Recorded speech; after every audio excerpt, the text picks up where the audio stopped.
শ্রী শ্রীমায়ের দেবীত্ব সম্পর্কে মাধবানন্দজি প্রতি মুহূর্তে কীরকম সচেতন থাকতেন এবং ব্যবহারিক ও আধ্যাত্মিক সমস্ত বিষয় শ্রী শ্রী মায়ের ভাবধারায় কতটা এবং কিভাবে চালিত হতেন তার কয়েকটি দৃষ্টান্ত উল্লেখ্য।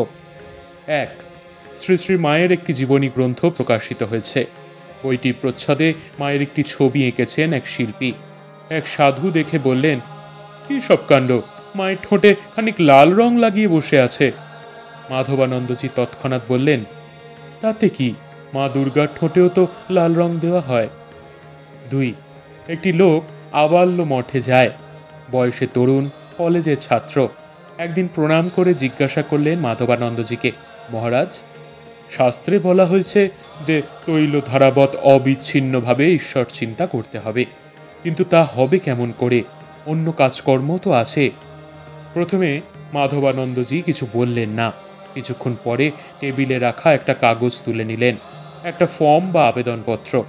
আবেদনকারীর স্বাক্ষরের জায়গাটায় আঙুল ছুঁয়ে বললেন, এটা কি? একটা লাইন মহারাজ। ঠিক, কিন্তু কীরকম লাইন? মহারাজ, স্ট্রেট লাইন। ভালো করে দেখে বলো। মহারাজ, ডটেড লাইন। ঠিক বলেছ।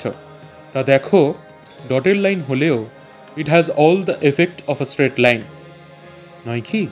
তাহলে দেখো, তুমি যদি তোমার জন্য সব কাজকর্মের ফাঁকে ফাঁকে ভগবানের নাম করতে পারো, স্মরণ মনন রাখতে পারো, তাহলে তোমার ওই তৈল ধারাবৎ অবিচ্ছিন্ন ঈশ্বর চিন্তার ফলই হবে।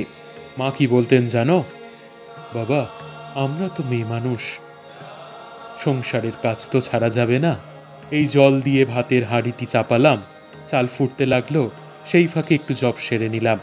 আবার ডালের জল চাপালাম, গরম হতে লাগলো, আবার একটু জব করে নেওয়া গেল।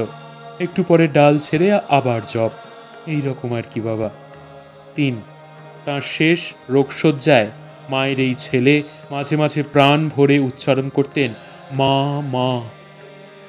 আর মহাসমাধির দিনটিতে বারবার তাঁর ওষ্ঠে ফুটে ওঠে এই মধুর প্রিয় নাম, মা মা।